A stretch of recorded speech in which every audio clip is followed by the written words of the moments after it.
Hello my dear students, welcome to the IMB education. आज की इस वीडियो में हम कर रहे हैं नीट 2022 के बायोलॉजी के चैप्टर वाइज क्वेश्चन और यहाँ पर हम करेंगे क्लास 12 की second unit genetics and evolution. तो यहाँ पर जो भी क्वेश्चंस होंगे हम उनके आंसर आपको बताएंगे प्योरली एनसीईआरटी से। एनसीईआरटी लाइन बाय लाइन की उस क्वेश्चन का आंसर कहाँ पर मिलेगा, इसके अलावा जो हमारे बायोलॉजी के नोट्स हैं उनके द्वारा भी आपको बताया जाएगा। क्लियर है। ये सारे क्वेश्चंस वगैरह के PDF आपको टेलीग्राम पर मिल जाएगी और अगर बायोलॉजी वगैरह के नोट्स चाहिए तो उसका डिस्क्रिप्शन में लिंक दिया हुआ है। तो चलिए स्टार्ट करते हैं। इससे पहले वाले सभी चैप्टर हम कंप्लीट करवा चुके हैं। अगर आपने वो चैप्टर्स नहीं देखे तो आपको आई बटन में प्लेलिस्ट का लिंक मिल जाएगा जहां पर हमने ऐसे ही एनसीईआरटी से बताए गए हैं। तो आज यहाँ पर जो हमारा पहला चैप्टर आता है वो आता है principle of inheritance and variation और इस चैप्टर से टोटल 6 क्वेश्चन आए थे। कब? ये आए थे आपके नीट 2022 में। क्लियर है। तो पहला क्वेश्चन पूछा गया है XO type of sex determination can be found in, यानी जो XO टाइप का सेक्स डिटर्मिनेशन है वो किस में मिलता है? मोंकीज में, ड्रोसोफिला में, बर्ड्स में या फिर ग्रासहोपर में। तो ये तो बहुत ही आसान सा है, प्योर एनसीईआरटी ये मिलता है ग्रासहोपर में, तो आ जाएगा ऑप्शन डी। अब एनसीईआरटी में देख लेते हैं कहाँ पर मेंशन किया हुआ है। तो फर्स्ट क्वेश्चन का आंसर हमें मिल जाएगा पेज नंबर 86 के ऊपर। और 86 के ऊपर जब हम फर्स्ट पैराग्राफ देखते हैं तो यहाँ पर हमें दिखाई देगा जाएगा, देखिए, grasshopper is an example of XO type of sex determination, यानी जो ग्रासहोपर है वो XO type of sex determination का एग्जाम्पल है। इन विच मेल है only 1 X chromosome beside the autosome whereas female है पेयर ऑफ XX क्रोमोसोम। तो यहाँ पर ये आंसर आ जाता है कि XO टाइप में ग्रासहोपर हमारा आंसर आएगा। क्लियर है। अब हम बायोलॉजी के नोट्स से देख रहे हैं तो यहाँ पे देखिए grasshopper is an example of XO type highlighted भी किया है और यहाँ पे ये रेड में हाईलाइटेड भी किया है और इसको बोल्ड लेटर में भी किया है। यहाँ पे नीट 2018 में ऑलरेडी क्वेश्चन पूछा गया था, वहीं से वापस क्वेश्चन पूछ लिया गया है। क्लियर है। नंबर 2 है given below are the 2 statement. 2 statement दी है, स्टेटमेंट 1 एंड स्टेटमेंट 2। स्टेटमेंट 1 में बोला गया Mendel studied 7 pair of contrasting traits in P plants and propose the law of inheritance, यानी मेंडल ने total 7 pair of contrasting trait को study किया था पी प्लांट के अंदर और फिर उन्होंने लॉ ऑफ इनहेरिटेंस दिया था। स्टेटमेंट 2 लिख रखे है 7 character examined by Mendel in his experiment on peas plant were, seed shape and seed colour, flower colour, pod shape and pod colour, flower position and stem height. तो हाँ, यही total 7 जो character थे वो उनके द्वारा स्टडी की गए थे। तो अब पूछा है कि स्टेटमेंट 1 और स्टेटमेंट 2 में से कौन सी करेक्ट इनकरेक्ट है। तो पहली भी करेक्ट है और सेकंड भी करेक्ट है। तो स्टेटमेंट 1 इज इनकरेक्ट, ये नहीं होगा। बोथ स्टेटमेंट आर करेक्ट, ये हो जाएगा। तो आंसर आ जाएगा ऑप्शन बी, क्योंकि दोनों की दोनों स्टेटमेंट क्या है, करेक्ट दी हुई है। क्वेश्चन का आंसर हमें मिल जाएगा एनसीईआरटी के पेज नंबर 70 के ऊपर, जहां से ये मेंडल के बारे में स्टार्ट करते हैं। मेंडल्स लॉज ऑफ इनहेरिटेंस यहाँ पर लिख रखा है, देखिए, Gregor Mendel conducted hybridisation experiment on garden peas for 7 year and propose the laws of inheritance in living organism. तो लॉज ऑफ इनहेरिटेंस ने ग्रीगर मेंडल ने जो है वो पी के ऊपर हाइब्रिडाइजेशन एक्सपेरिमेंट करके यहाँ पर पता लगाया था। क्लियर है। अब यहाँ पर कौन कौन से पेयर थे उसके बारे में ये रहा फिगर 5.1, यहाँ पे लिख रखा है 7 pair of contrasting trait in P plant studied by the Mendel. अब यहाँ पर एक एक करके लिख रखा है, यहाँ से आप देखोगे कैरेक्टर कौन कौन से थे। सीड शेप, सीड कलर, फिर फ्लावर कलर, फिर पोड शेप, पोड कलर है यहाँ पर। उसके बाद में flower position and stem height, ये सारे 7 के 7 यहाँ पर रहे हमारे सामने। क्लियर है। अगर हम नोट्स की बात करें तो यहाँ पे जो मेंडल्स लॉ ऑफ इनहेरिटेंस है, यहाँ से जो Gregor Mendel father of classic genetics conduct hybridisation experiment और यहाँ पर उन्होंने प्रपोज किए थे लॉ ऑफ इनहेरिटेंस। यहाँ से ऑलरेडी 1991 और 2017 में क्वेश्चन आ चुका था, नीट 2017 में। उसके बाद में ये जो सारे कैरेक्टर दिए गए हैं इस टेबल के अंदर भी दिए गए हैं और यहाँ पर ये भी बोला गया कि टोटल 7 कैरेक्टर है, 14 वेराइटीज है, ये 4 क्रोमोसोम वगैरह ये थे। यहाँ से AIPMT 2003, नीट 2015, 17 और 2020 में भी क्वेश्चन ऑलरेडी आ चुके थे। ये 7 जो टोटल वेराइटीज थी और 7 जो कैरेक्टर थे और यहाँ पर ये डायग्राम 5.1 बोला भी गया कि इसको रीड कर लेना गया, तो यहाँ से ही ये क्वेश्चन पूछा गया है। क्लियर है। पूछा गया which of the following occurs due to the presence of autosome linked dominant trait, यानी यहाँ पे हमें बताना है कि कौन सी ऑटोसोम लिंक्ड डोमिनेंट ट्रेट है। Thalassaemia, sickle cell anaemia, myotonic dystrophy या फिर हीमोफीलिया। तो इसका आंसर आ जाएगा मायोटोनिक डिस्ट्रोफी। अब एनसीईआरटी में देख लेते हैं कहां पर मेंशन किया हुआ है। इस क्वेश्चन का आंसर हमें मिल जाएगा पेज नंबर 89 के ऊपर और यहाँ पर देखिए figure 5.1 for representative pedigree analysis of. अब बहुत सारे बच्चे जो होते हैं वो डायग्राम के नीचे वाला देखते हैं, यहाँ पे लिख रखा है, देखिए, autosomal dominant trait for example myotonic dystrophy. तो मायोटोनिक डिस्ट्रोफी किसका एग्जांपल है? ऑटोसोमल डोमिनेंट ट्रेट का है। तो यहाँ से हमारा आंसर आ जाता है। ओके अब यहाँ पर ये देखिए मेंडेलियन डिसऑर्डर लिखे हुए और मेंडेलियन डिसऑर्डर में ये सारे लिखे हैं यहाँ से, colour blindness, haemophilia, sickle cell anaemia, phenylketonuria, thalassaemia, cystic fibrosis और यहाँ पे लिखा है मायोटोनिक डिस्ट्रोफी ऑटोसोमल डोमिनेंट। बाकी सभी यहाँ पे रिसेसिव है, ये दो वाले एक्स लिंक्ड है और बाकी यहाँ पे ऑटोसोमल रिसेसिव है, एक ही डोमिनेंट है। और यहाँ से ऑलरेडी 5 में 6 में 8 में 12 में 13 में 16 में 2020 में और फिर यहाँ पे 2022 में क्वेश्चन आया है। अब होता है given below are the two statement, दो स्टेटमेंट दी गई है, एक एसेसन और रीजन और हमें बताना है एसेसन रीजन। क्लियर है? पहला एसेसन लिखा गया है Mendel's law of independent assortment does not hold good for the genes that are located closely one on the same chromosome. यानी जो मेंडल ऑफ इंडिपेंडेंट असॉर्टमेंट है, अगर वहां पर जीन्स सेम क्रोमोसोम पे काफी क्लोज है तो वहां पर वो इंडिपेंडेंट असॉर्टमेंट नहीं होंगे। क्लियर है? रीजन बोला गया है closely located genes assort independently. अब पहले तो बता रहे हैं कि भैया लोकेटली जीन है, अगर क्लोजली जीन है तो वो इंडिपेंडेंट असॉर्टमेंट नहीं शो करेंगे, फिर कह रहे हैं नहीं closely located gene assort independently. तो ये जो पहली स्टेटमेंट लिखी गई है वो तो बिल्कुल सही है, असर्शन रीजन में, बट ये जो रीजन दिया गया है ये स्टेटमेंट ही गलत लिख दिया है इन्होंने। तो यहाँ पर ए इज नॉट करेक्ट, तो ए तो करेक्ट है, नॉट करेक्ट नहीं, ये गलत हो जाएगा। Both A and R correct, जी नहीं आर जो है वो इनकरेक्ट है, बोथ एंड आर करेक्ट, ये भी गलत हो जाएगा। A is correct and R is not correct, ये बिल्कुल सही है, तो आंसर आ जाएगा ऑप्शन डी। अब एनसीईआरटी में देख लेते हैं कहां पर मेंशन किया हुआ है।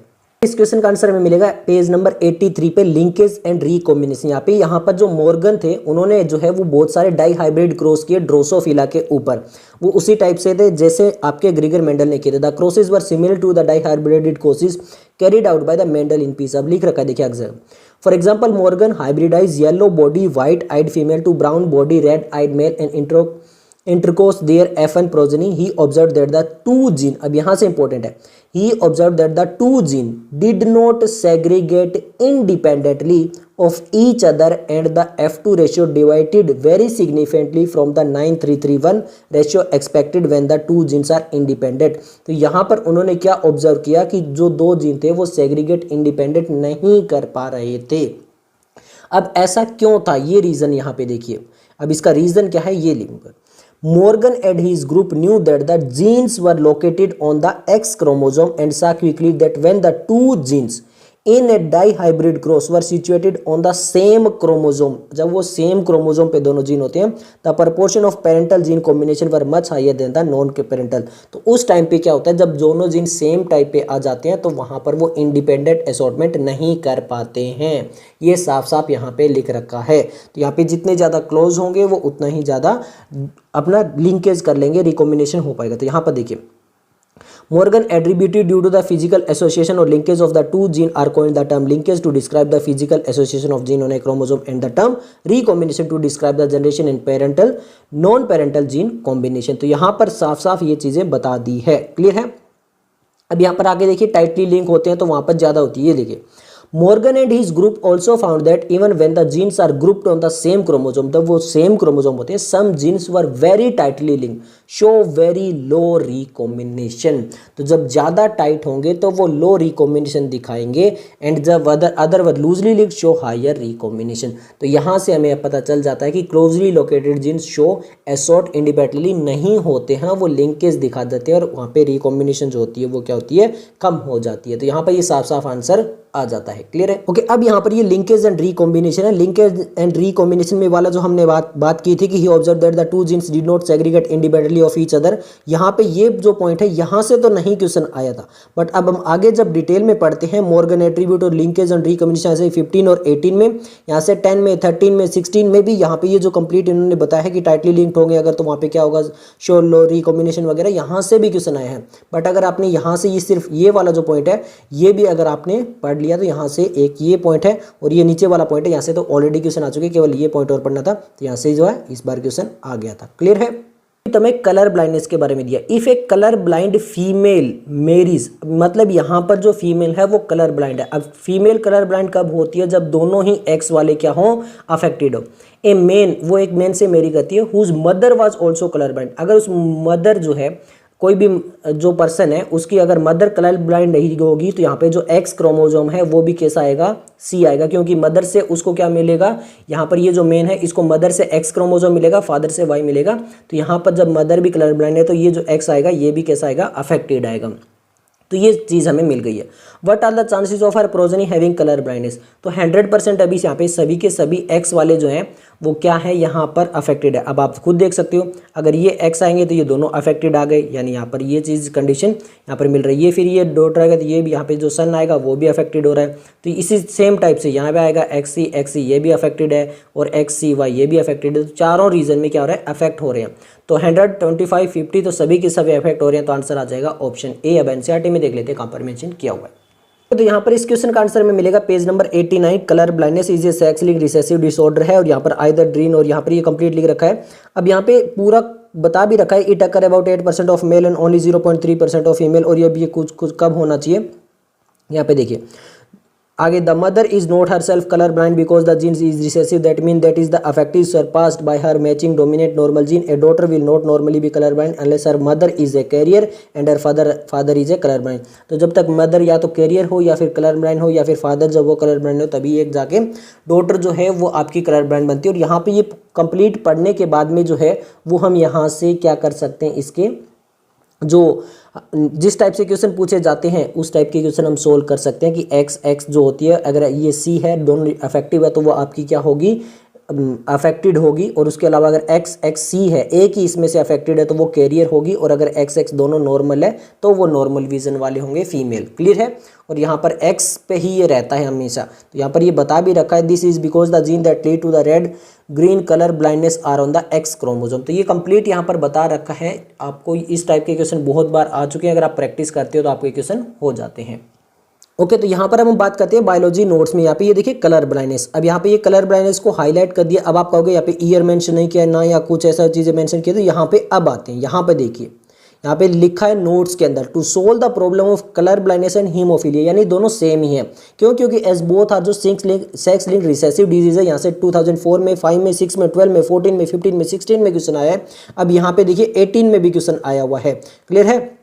और यहाँ पे ऑटोसोम से रिलेटेड भी आ चुका है। टू सोल्व ऑटोसोम अगर डिजीज है तो उसको यूज मोनोहाइब्रिड क्रॉस वाला करना है, like capital T small T, और यहाँ से 13 में, 20 में, और यहाँ से 2018 में। अब यहाँ पर ये कंप्लीट मेंशन भी कर दिया है कि ये आपका नॉर्मल क्रोमोसोम रहेगा, ये इस टाइप से कंटेंट डिफेक्टिव जीन, ये नॉर्मल फीमेल रहेगी, ये कैरियर रहेगी, ये अफेक्टेड रहेगी, ये नॉर्मल मैन रहेगा, ये अफेक्टेड मैन रहेगा, और यहाँ पे never carrier always affected if content gene, यहाँ पे ये बोल दिया गया है मेल के बारे में। और फिर ये यहाँ पे सन और daughter, X chromosome of female is inherited to son and daughter both. और यहाँ से इस टाइप से ये क्वेश्चन जो कैसे होंगे और किस टाइप से आपको लेना पड़ेगा, ये भी कलर ब्लाइंडनेस का बता भी दिया, और कितनी बार क्वेश्चन आ चुके हैं ये भी यहाँ पे बता दिए गए हैं। नंबर 6 है the recombination frequency between the genes. यहाँ पे रिकॉम्बिनेशन फ्रीक्वेंसी जीन्स के बीच में दी है। ए एंड सी में बोला गया कि 5% है, बी एंड सी में बोला गया 15% है, बी एंड डी में बोला गया 9% है, ए एंड बी में बोला गया 20% है, सी एंड डी में बोला गया 24% है, ए एंड डी में बोला गया है 90% है। तो what will be the sequence of the gene on a linear chromosome.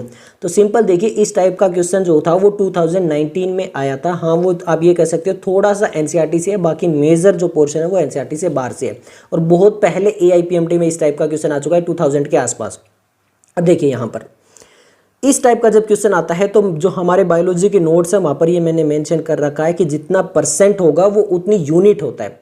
For example यहाँ पर जैसे हम बोलते हैं ना 5 मीटर, तो यहाँ पे ये परसेंटेज, तो वहाँ पे सेंटीमॉर्गन यूनिट हम यूज़ करते हैं। तो 5 सेंटीमॉर्गन या फिर आप 5% बोल सकते हो। इस टाइप से यहाँ पर हमने नोट्स में मेंशन कर दिया था, जहाँ पर 2019 में क्वेश्चन आया था।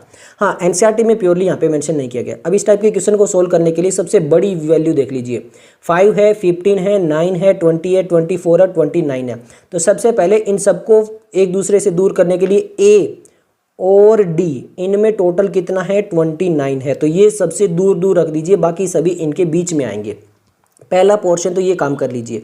ओके, क्लियर है, हो गया। ओके, अब सबसे छोटा देखते हैं। ए एंड सी में केवल 5% है। उसके बाद में सबसे स्मॉल देखेंगे तो ए से सी जो होगा वो केवल 5% है। इसका मतलब ए और सी में टोटल 5 की दूरी है, 5 सेंटीमॉर्गन की दूरी, ऐसा बोल सकते हो आप।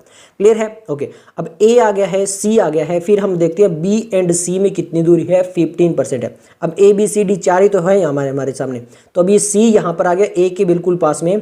अब बी और सी में 15% है, तो ये सी रहा और यहाँ पे हम 15 कर देते हैं, तो यहाँ पर आ जाएगा बी। अब ये टोटल 29 होना चाहिए, ये 15 आ चुका है, ये 5 आ चुका है, यानी 20 हो चुका है यहाँ तक, ए और बी तक। अब बी और जो डी है उसमें 9 होना चाहिए टोटल, तो बी एंड डी में क्या है 9 है, ये बी एंड ये डी, तो ये 9 हो गया, वापस 29 ही हो रहा है, देखो ये 5 हो गया, ये 15 हो गया, ये 20 और ये 9 हो गया, 29 हो गया।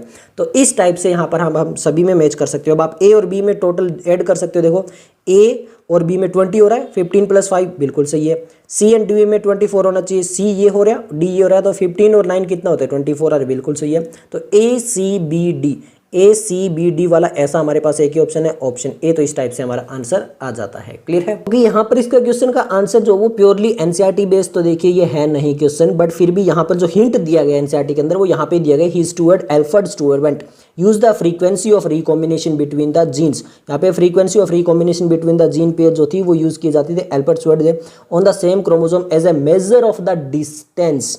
तो यहाँ पर उनके बीच में टोटल कितना डिस्टेंस है उसके हिसाब से between the gene and mapped their position on the chromosome, और फिर वो क्रोमोसोम के ऊपर उनकी पोजीशन को मैच कर देते थे, यानी जितना परसेंट है, जितनी दूर है उसको उतना परसेंट दे देते थे यहाँ से। क्लियर है? और इस टाइप से थोड़ा सा इससे रिलेटेड जो है वो 2019 में था, वो नोट्स में हम देख लेते हैं। क्लियर है? पे नोट्स के अंदर यहाँ पे देखिए, यहाँ पे जो एल्फ्रेड स्टुअर्ट वाला ये सब कुछ तो बताता। अब यहाँ पे आगे देखिए, the unit is called centimorgan and 1 unit mean 1%, यानी जितनी यूनिट है उसका उतना परसेंट है crossover. So for example x unit अगर ले लिया तो उसका मीन है x परसेंटेज। तो सिंपल था, जैसे 29% दिया था तो वो उसको हम बोल सकते हैं कि 29 सेंटीमॉर्गन। इस टाइप से लेके नीट 2019 में क्वेश्चन आया था और ये हमने नोट्स के अंदर मेंशन भी किया था। इसके अलावा ये ट्रांसलोकेशन जो है वो 2015 में 16 में आ चुका है। एपिस्टेसिस, हाइपोस्टेटिक, ये एनसीईआरटी में जो पॉइंट्स नहीं है वहां से भी बता चुके हैं। 1995, 1990 ये हेट्रोसिस, ये कॉम्प्लीमेंट्री जीन, तो ये सब कुछ चीजें जो एनसीईआरटी में कवर नहीं है वो भी ऑलरेडी नोट्स में कवर थी। हाँ, यहाँ पर हमने उसको डिटेल में कवर नहीं किया था उस क्वेश्चन को जो AIPMT में आया था, बट यहाँ पे ये बता दिया था कि x unit mean x percentage crossover. अब जितना यूनिट जितना क्रॉसओवर बता रहा है उसको उतने डिस्टेंस पे लगाते रहो। इस टाइप सेकंड चैप्टर हमारा मॉलिक्यूलर बेसिस ऑफ इनहेरिटेंस, और इस चैप्टर से टोटल 7 क्वेश्चंस आए हुए थे। तो चलिए एक एक करके देखते हैं। फर्स्ट क्वेश्चन देखते हैं, DNA polymorphism forms the basis of. जो डीएनए पॉलीमॉर्फिज्म है वो किसका बेसिस बनाता है? ट्रांसलेशन का, जेनेटिक मैपिंग का, या फिर डीएनए फिंगरप्रिंटिंग के, या फिर genetic mapping and DNA fingerprint दोनों का। तो यहाँ पे DNA polymorphism form the basis of both genetic mapping and DNA fingerprinting. तो आंसर आ जाएगा ऑप्शन डी। फर्स्ट क्वेश्चन का आंसर हमें मिलेगा एनसीईआरटी के पेज नंबर 121 पे। ये लास्ट पैराग्राफ की फर्स्ट लाइन देखिए, as polymorphism in DNA sequence is the basis of genetic mapping of human genome as well as of the DNA fingerprinting. तो genetic mapping of human genome और DNA fingerprinting दोनों के लिए basis है polymorphism in DNA sequence. तो यहाँ पे साफ साफ लिख रखा है। क्लियर है? तो यहाँ से हमारा आंसर आ जाता है। ओके, यहाँ पर ये नोट्स के अंदर है, polymorphism in DNA sequence is the basis of genetic mapping of human genome as well as of DNA fingerprinting. ये वाली लाइन यहाँ पे एनसीईआरटी वाली लाइन लिखी है, बट यहाँ से पहले क्वेश्चन नहीं आया था। अब पहले क्वेश्चन कहाँ से आ चुका है? यहाँ से आ चुका है। The sequence show high degree of polymorphism NEET 2020 में आ चुका है, और यहाँ पर रिपीटेटिव डीएनए सीक्वेंस वाला 2021 में आ चुका है, और इसी पैराग्राफ में नीचे वाली लाइन जो डीएनए फिंगरप्रिंटिंग में यहाँ से 2022 में आया है पॉलीमॉर्फिज्म वाला। क्लियर है?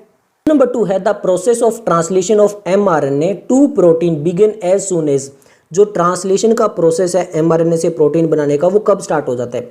The tRNA is activated and the large sub unit of ribosome encounter mRNA, the small sub unit of ribosome encounter mRNA, या फिर the larger sub unit of ribosome encounter, या फिर बोथ सब unit. तो यहाँ पे purely NCERT में साफ साफ बोला है the small sub unit of ribosome जैसे एनकाउंटर करती है mRNA में, तो यहाँ पे ये प्रोसेस स्टार्ट हो जाता है। तो आंसर आ जाएगा ऑप्शन बी।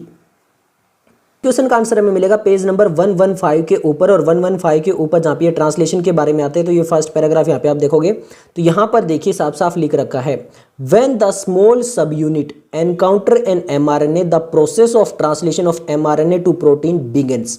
जब small sub unit of mRNA जो है वो आपकी आती है, एनकाउंटर करती है mRNA के साथ में, तब जो प्रोसेस है translation of mRNA to protein वो बिगिन हो जाता है। क्लियर है? तो ये साफ साफ यहाँ पर लिख रखा है, एनसीईआरटी की लाइन ही कॉपी पेस्ट की गई है। क्लियर है? की बात करते हैं, यहाँ से 2014 और 2020 में जरूर क्वेश्चन आया है, बट यहाँ पे ये वाले जो सेक्शन है यहाँ से नहीं आया है। यहाँ पे लिख रखा है the ribosome consist of structural RNA in about 80 different protein in active state, large sub unit, small sub unit, और यहाँ पे लिख रखा है when the small sub unit encounter in mRNA the process of translation to mRNA to protein begins. ये लिख रखा है यहाँ पे हाईलाइटेड करके। क्लियर है? और यहाँ पे ये डायग्राम वगैरह दिया, बट यहाँ से क्वेश्चन है। अब इससे नीचे वाले जो सेक्शन है यहाँ से 11 में, 16 में, 18 में, यहाँ से 2008 में, बट अब इस बार यहाँ से भी क्वेश्चन आ चुका है 2022 में। क्लियर है? क्वेश्चन नंबर थर्ड है read the following statement and choose the set of correct statements. हमें बताना है कि कौन कौन सी स्टेटमेंट बिल्कुल करेक्ट लिखी हुई है। Euchromatin is loosely packed chromatin, heterochromatin is transcriptionally active. Second बोला गया histone octamer is wrapped by negatively charge DNA nucleosome, histone are rich in lysine and arginine. And E बोला गया a typical nucleosome contain 400 base pair of DNA helix. तो यहां पर देखते हैं सबसे पहले euchromatin is loosely packed, तो यू क्रोमेटिन लूजली पैक्ड होती है, बिल्कुल सही है। हेट्रोक्रोमेटिन जो होती है वो टाइटली पैक होती है और ट्रांसक्रिप्शन इनएक्टिव होती है, यहां पर ये स्टेटमेंट गलत हो गई। Histone octamer is wrapped by the negative charge DNA, ये बिल्कुल करेक्ट हो गई, सी भी हमारी। Histone are rich in lysine and arginine, ये भी बिल्कुल करेक्ट है। टिपिकल न्यूक्लियोसोम कंटेंट 400 जी नहीं 400 नहीं होते हैं उसके पास में, तो यहाँ पर A statement C and D जो है वही करेक्ट है। ए सी ई इनकरेक्ट है, बी डी ये हमारी इनकरेक्ट है, ए सी डी ये हमारी करेक्ट है, तो आंसर आ जाएगा ऑप्शन सी। अब एनसीईआरटी में देख लेते हैं कहां पर मेंशन किया हुआ है। तो यहाँ पर इस क्वेश्चन का आंसर हमें पेज नंबर 99 एंड 100 पर मिल जाएगा, और 100 पर हम यहाँ पर देखिए यहाँ पे लिख रखा है साफ साफ यू क्रोमेटिन और हेट्रोक्रोमेटिन के बारे में। In a typical nucleus some region of chromatin are loosely packed and stain light and refer to as the euchromatin. तो जो यू क्रोमेटिन होती है वो लूजली पैक होती है, ये बिल्कुल साफ साफ लिख रखा है, क्लियर है। अब यहाँ पे देखिए last line, the euchromatin is said to be transcriptionally active chromatin where the heterochromatin is inactive. तो हेट्रोक्रोमेटिन ट्रांसक्रिप्शनली इनएक्टिव है, एक्टिव नहीं है, ये भी साफ साफ यहाँ पर बता दिया गया है। अब हम देखिए बाकी चीजें यहाँ पर देखते हैं, यहाँ पर लिख रखा है, ठीक है। हिस्टोन ऑक्टामर यहाँ पर देखिए the negatively charge DNA is wrapped around the positively charge histone octamer to form a structure called the nucleus. तो नेगेटिवली चार्ज जो डीएनए होता है वो रैप अराउंड करता है, तो ये साफ साफ यहाँ पर लिख रखा है, क्लियर है। इसके अलावा हम बात करते हैं उनके दो किसके बारे में, देखिए यहाँ पे लिख रखा है histone are rich in the basic amino acid lysine and arginine. तो ये लाइसिन और आर्जिनिन से रिच होते हैं, ये भी हिस्टोन वाला लिख रखा है। अब टिपिकल न्यूक्लियस के अंदर 200 बेस पेयर होते हैं, 400 नहीं होते हैं, ये लिख रखा है। देखिए ए typical nucleosome content 200 base pair of DNA helix. तो डीएनए हेलिक्स के कितने होते हैं, 200 होते हैं, 400 नहीं होते हैं। इस टाइप से ये हमारे चारों के चारों सभी स्टेटमेंट, पांचों की पांचों स्टेटमेंट यहाँ से आ जाती है, क्लियर है। इसके अंदर बात करें तो ये जो यू क्रोमेटिन हेट्रोक्रोमेटिन वाला सेक्शन है, यहाँ से जो है वो एआईपीएमटी या फिर नीट में क्वेश्चन नहीं पूछा गया, बट इससे पहले वाली जितने भी लाइनें हैं जैसे 2000 पेयर बेस पेयर होते हैं हिस्टोन इंडिकेट, यहाँ पे ये क्रोमेटिन वाला 2010-17 में, यहाँ से 2011 में। इसके अलावा अगर हम यहाँ पे बात करेंगे लाइसिन और आर्जिनिन वाली ये 2020 और 2021 और फिर 2022 में दोबारा आ गई ये लाइन। ऑक्टामर वाला 1993 और 2021 के अंदर आ चुकी है, क्लियर। ये न्यूक्लियोसोम वाला यहाँ पर, तो ये कुछ एक पॉइंट आए हैं और कुछ एक पॉइंट ऐसे हैं जो पहले क्वेश्चन नहीं पूछा गया है। ओके, क्वेश्चन नंबर 4 है if a genetics use the blind approach for sequencing the whole genome, यानी वो होल जीनोम को सीक्वेंस करा, एक ब्लाइंड अप्रोच अपनाते हैं, of an organism followed by the assignment of function to different segment, the methodology adopted by him is called. तो जो वो मेथड जो उसने एडोप्ट किया उसको क्या बोलते हैं, बायो इन्फॉर्मेटिंग बोलते हैं, सीक्वेंस एनोटेशन बोलते हैं, जेनेटिक जीन मैपिंग बोलते हैं, या फिर एक्सप्रेस सीक्वेंस टैग्स बोलते हैं। तो इस पूरे प्रोसेस को बोला जाता है सीक्वेंस एनोटेशन। तो हमारा आंसर आ जाएगा ऑप्शन बी। अब एनसीईआरटी में देख लेते हैं कहां पर मेंशन किया हुआ है। इस क्वेश्चन का आंसर हमें मिलेगा पेज नंबर 119 के ऊपर, और जब हम 119 के ऊपर यहाँ पर पढ़ते हैं, देखिए सीक्वेंस एनोटेशन यहाँ पे हाईलाइटेड की गई है। The other took the blind approach of simply sequence the whole set of genome that contain all the coding and non-coding sequence and later assign the different region in the sequence with function a term referred to as the sequence annotation। तो यहाँ से ये जो line थी वो ली गई थी copy paste करके, और यहाँ से हमारा आंसर आ जाता है सीक्वेंस एनोटेशन वाला, क्लियर है। तो हम बात कर रहे थे मेथोडोलॉजीज इसके बारे में, तो यहाँ पे जो ETS है उससे तो 2019 में क्वेश्चन आता है, बट ये जो सीक्वेंस एनोटेशन है इससे पहली बार जो है वो क्वेश्चन पूछा गया है, यानी इससे पहले ये क्वेश्चन यहाँ से नहीं आया है। इसके अलावा ये जो BSc और YSc है इससे से भी क्वेश्चन आ चुका है, बट इस बार सीक्वेंस एनोटेशन से भी क्वेश्चन आ गया है, क्लियर है। क्वेश्चन नंबर 5 में बोला गया इन एन ई कोलाई, जो ई कोलाई है strain I gene gets mutated. यहाँ पे जो आई जीन होता है वो म्यूटेट हो जाता है, एंड इट्स प्रोडक्ट, जो इसका प्रोडक्ट होता है, can not bind the inducer. अब जो यहाँ पे म्यूटेशन हुआ है उसकी वजह से यहाँ पे जो प्रोडक्ट जो बना है वो इंड्यूसर के साथ में बाइंड नहीं कर पा रहा है molecule. If the growth medium is provided, अगर उसको ग्रोथ मीडियम लैक्टोज प्रोवाइड किया जाता है, what will be the outcome. तो आउटकम क्या होगा, RNA polymerase will bind the promoter gene, only Z gene will get transcribed, ZYA genes will be transcribed, या फिर ZYA genes will not be translated। तो यहाँ पर सिंपल समझिए, आई gene जो है वो रिप्रेसर बना रहा है। अब यहाँ पर रिप्रेसर के साथ में अगर इंड्यूस बाइंड ही नहीं कर पा रहा है, और यहाँ पे इंड्यूसर कौन होता है, लैक्टोज होता है। लैक्टोज क्या होता है, इंड्यूसर। अगर लैक्टोज बाइंड ही नहीं कर पा रहा है, ऐसा म्यूटेशन हुआ है बट रिप्रेसर अब भी बन रहा है, तो वो ऑपरेटर जीन पे जाके लगता रहेगा और इंड्यूसर जब तक बाइंड नहीं करेगा तब तक क्या होगा, ये ZYA जीन जो वो ट्रांसलेटेड नहीं हो पाएंगे। तो आंसर आ जाएगा ऑप्शन डी। अब एनसीईआरटी में देख लेते हैं कहां पर मेंशन किया हुआ है। क्वेश्चन को ध्यान से समझ लेना, यहाँ पे म्यूटेटेड लिखा है। म्यूटेड ऐसा हुआ है कि इसका प्रोडक्ट जो है वो इंड्यूसर के साथ में नहीं बाइंड कर पा रहा है। तो ये पॉइंट आपको अच्छे से समझना होगा, क्वेश्चन को अच्छे से समझना होगा, तब यहाँ पे आपका आंसर आ पाएगा। क्लियर है? ओके, इस क्वेश्चन का आंसर हमें मिलेगा पेज नंबर 117 के ऊपर। अब यहाँ पे देखिए, अगर ये डायग्राम भी आपको समझ में आता है तब भी हो सकता है, अगर डायग्राम नहीं समझ में आता है तो थ्योरी भी लिख रखी है। अब यहाँ पर अगर आपको क्वेश्चन ध्यान से समझ में आया था तो वहाँ पे ये बोला था कि ये जो हमारा आई जीन है, ये आई जीन क्या बनाता है, रिप्रेशर एक प्रोडक्ट बनाता है। ये रिप्रेशर इसका प्रोडक्ट हो गया। अब वहाँ पे लिख रखा था कि उसके अंदर म्यूटेशन हो जाता है, उसकी वजह से क्या होता है, ये इंड्यूसर के साथ में कनेक्ट नहीं कर पाता है। तो यहाँ पर देखिए, अगर इंड्यूसर आ रहा है, इंड्यूसर कनेक्ट कर रहा है, तो यहाँ पे इनएक्टिव हो जाता है रिप्रेशर, और फिर ये जो हमारे ZYA जीन वगैरह, ये बीटा ग्लाइकोसाइड प्रमेज एसिटिलेज वगैरह ये सब बना पाते हैं और यहाँ पे इनके अंदर ट्रांसक्रिप्शन हो पाता है। अगर यहाँ पर देखिए साफ साफ लिख रखा है, अगर रिप्रेसर के साथ में इंड्यूसर बाइंड नहीं हो पाएगा तो रिप्रेसर ऑपरेटर के साथ में जाके बाइंड कर लेगा। Repressor bind to the operator region and prevent RNA polymerase from transcribing the operon. तो ये क्लियर होता है यहाँ से, क्लियर है। बट अभी अगर आपको ये क्वेश्चन पहले समझना होता है, यहाँ पे देखिए लिख रखा है लैक्टोज। अब उन्होंने बोल दिया था कि लैक्टोज प्रेजेंट वगैरह ये सब कुछ वो वगैरह, यहाँ पे देखिए lactose is the substrate for the enzyme beta galactosidase and it regulate switching on and of the operon, hence it is termed as inducer. तो यहाँ पर जो लैक्टोज होता है वो इंड्यूसर का काम कर रहा है। क्लियर है? ये चीज यहां पर इन्होंने बता दी है। तो अब उसके बाद में सेकंड पैराग्राफ देखते हैं। देखिए यहां पे लिख रखा है the repressor of the operon is synthesised all the time consistently from the I gene. तो आई जीन जो होता है वो जो हमारा रिप्रेशर होता है उसको कंटिन्यूसली बनाता रहता है। The repressor protein bind to the operator region of the operon and prevent RNA polymerase from transcribing the operand.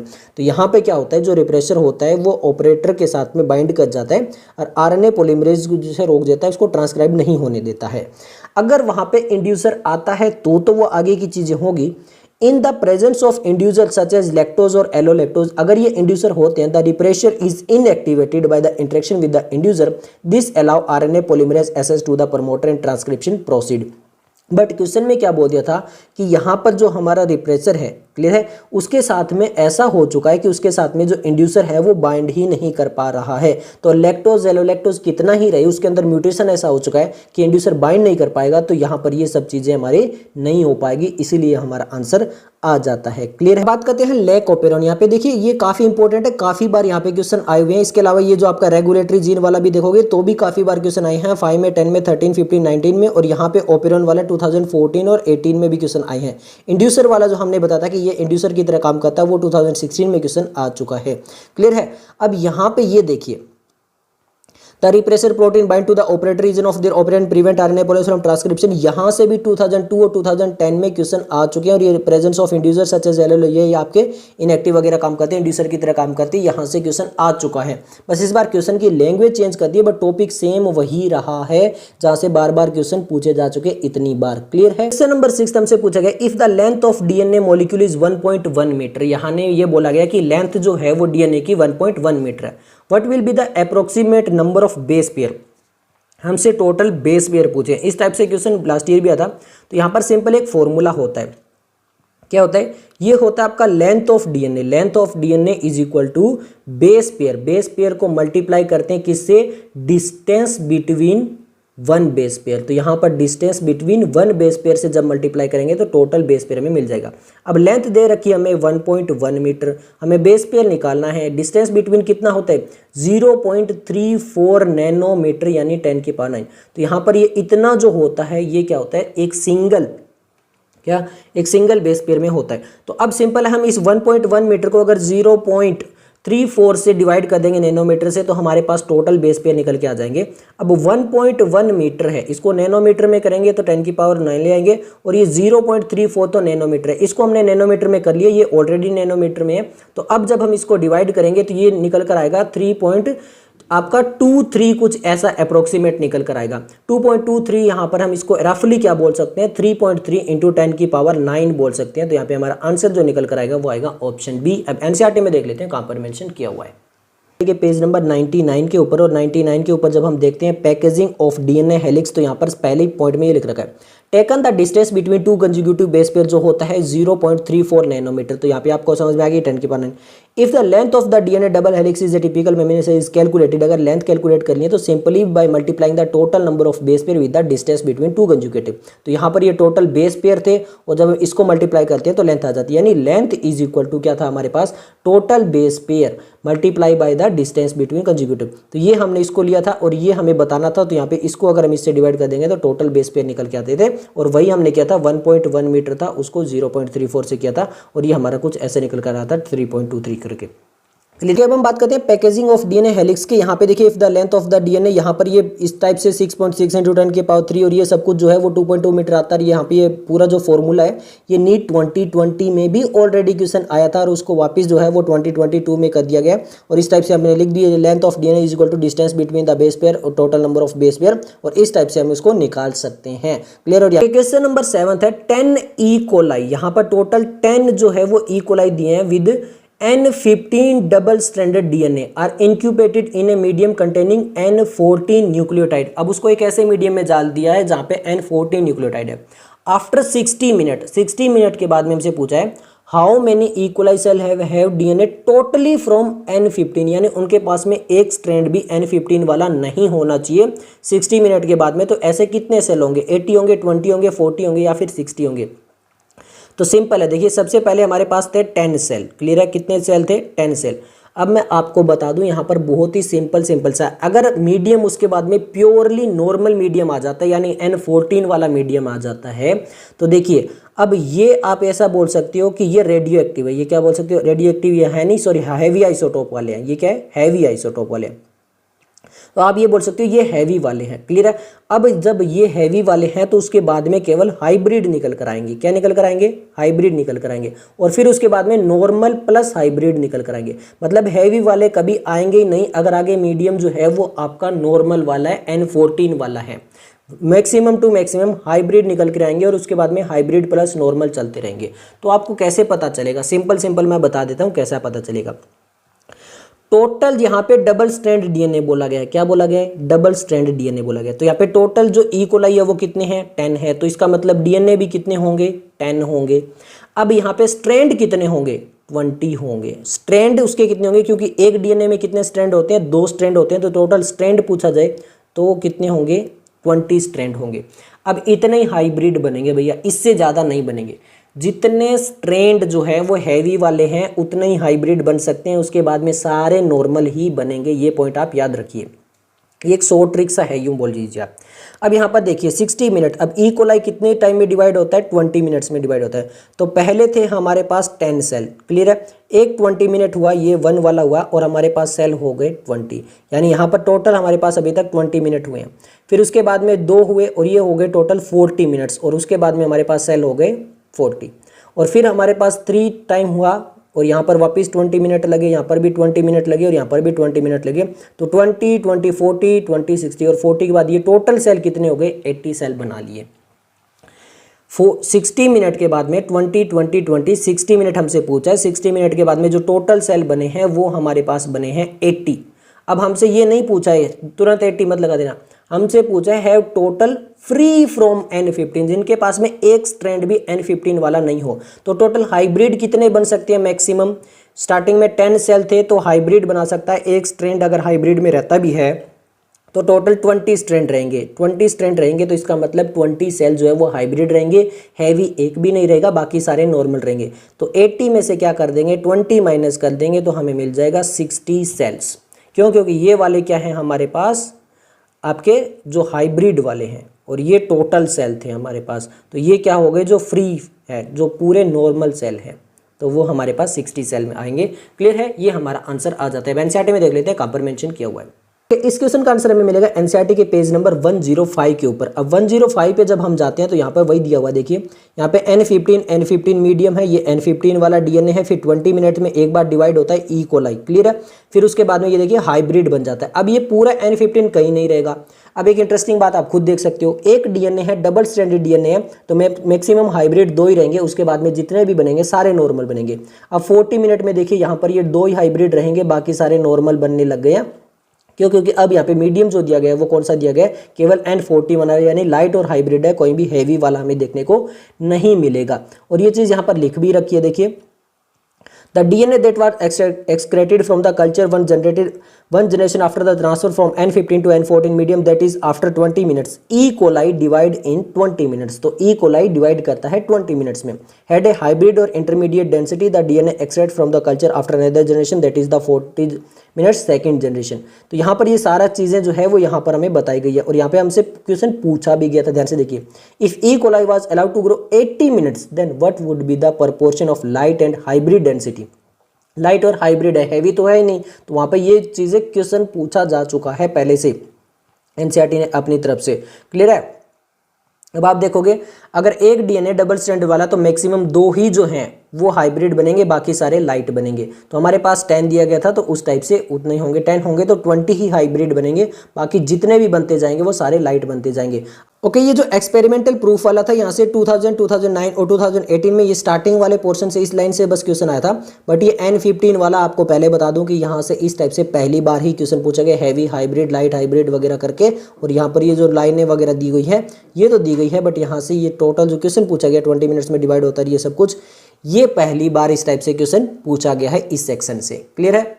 Okay, next हमारा चैप्टर है इवोल्यूशन और इस चैप्टर से टोटल 2 क्वेश्चंस आए हुए हैं। फर्स्ट क्वेश्चन है which of the following statement is not true, यानी इनकरेक्ट स्टेटमेंट हमसे पूछी गई है। पहला ऑप्शन दिया गया flipper of penguin and dolphin are a pair of homologous organ. Second है analogous structure are a result of convergent evolution. C है sweet potato and potato is a example of analogy and homologous indicate common ancestry. तो flipper of penguin और dolphin जो होता है वो analogous organ होता है, होमोलोगस नहीं होता। ये गलत है और यही हमसे इनकरेक्ट स्टेटमेंट पूछिए तो आंसर आ जाएगा ऑप्शन ए।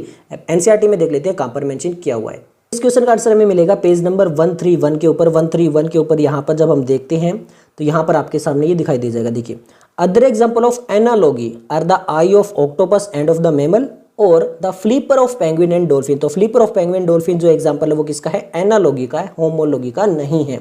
यहाँ पे क्लियर हो जाता है आपके सामने, क्लियर है। इसके अलावा देखिए sweet potato root modification and potato is another example of analogy, ये भी दिया हुआ था लाइन, ये भी यहाँ से हमारे क्लियर हो जाती है। इसके अलावा यहाँ पे कन्वर्जेंट इवोल्यूशन देखिए, hence analogous structure are result of convergent evolution, ये लाइन दी हुई थी, ये भी हमारी बिल्कुल सही है। उसके अलावा यहाँ पे ये देखिए homology indicate common ancestry, homology indicate common ancestry, ये वाली लाइन भी एनसीईआरटी की कॉपी पेस्ट दी हुई थी, तो यहाँ से हमारा आंसर आ जाता है, क्लियर। इस क्वेश्चन का आंसर अगर हम नोट्स में बात करें तो देखिए होमोलॉगस वाला ये डायग्राम वगैरह दिया हुआ है, कॉमन एंसेस्ट्री वगैरह, यहाँ पे देखिए कितनी बार आया, 2002 में, 3 में, 8 में, 12 में, 14 में, 16 में, 2020। बट अब हम बात करते हैं यहाँ पर देखिए एनालॉगस का example, another example of analogy I of octopus mammal flipper, ये सब कुछ हाईलाइट करके कितनी बार क्वेश्चन है, 10 में, 12 में, 13 में, 14, 15, 16, 18, 20, 21 और वापस 2022 में भी यहाँ से क्वेश्चन आ गया, इतना ज्यादा इंपॉर्टेंट है ये, क्लियर है। नंबर 2 है natural selection where more individual acquire specific character value other than the mean character value, यानी वो नेचुरल सिलेक्शन के बाद में जो ज़्यादातर इंडिविजुअल हैं वो एक स्पेसिफिक कैरेक्टर वैल्यू को एक्वायर करते हैं other than mean character value को, तो उसको क्या बोलेंगे, रैंडम चेंज बोलेंगे, स्टेबलाइजिंग चेंज बोलेंगे, डायरेक्शनल बोलेंगे या फिर डिसरप्टिव बोलेंगे, तो उसको डायरेक्शनल चेंज बोलेंगे। तो आंसर आ जाएगा ऑप्शन सी। एनसीईआरटी में देख लेते हैं कहाँ पर मेंशन किया हुआ है। इस क्वेश्चन का आंसर हमें मिलेगा पेज नंबर 137 पे। यहाँ पे देखिए natural selection can lead to, तो यहाँ पे नेचुरल सिलेक्शन किस किस में हो सकता है, स्टेबलाइजेशन। स्टेबलाइजेशन कब होगा, in which more individual acquire mean character value. अब ये था डायरेक्शनल चेंज वाला, डायरेक्शनल चेंज में क्या लिखा है देखिए, more individual acquire value other than the mean character value, यानी जब ज्यादा जो वैल्यू है, ज्यादा इंडिविजुअल वो वैल्यू एक्वायर कर लेते हैं जो मीन कैरेक्टर वैल्यू से अदर हो, तो उसको बोलते हैं डायरेक्शनल चेंज। ये हमारा आंसर था, क्लियर है। अगर हम नोट्स की बात करें तो यहाँ पे natural selection can lead to stabilisation, directional change और डिसरप्शन, और ये डायरेक्शनल चेंज वाला यहाँ से ऑलरेडी 2017 और 19 में यहाँ से क्वेश्चन आ चुका था और यहीं से वापस 2022 में क्वेश्चन आया, यानी ये वाला पॉइंट भी वही है जहाँ से पहले क्वेश्चन आ चुका था और वापस वहीं से क्वेश्चन उठकर आया है। तो ये सब कुछ था इस वीडियो के लिए। मिलते हैं जल्दी नेक्स्ट वीडियो के साथ, तब तक के लिए धन्यवाद।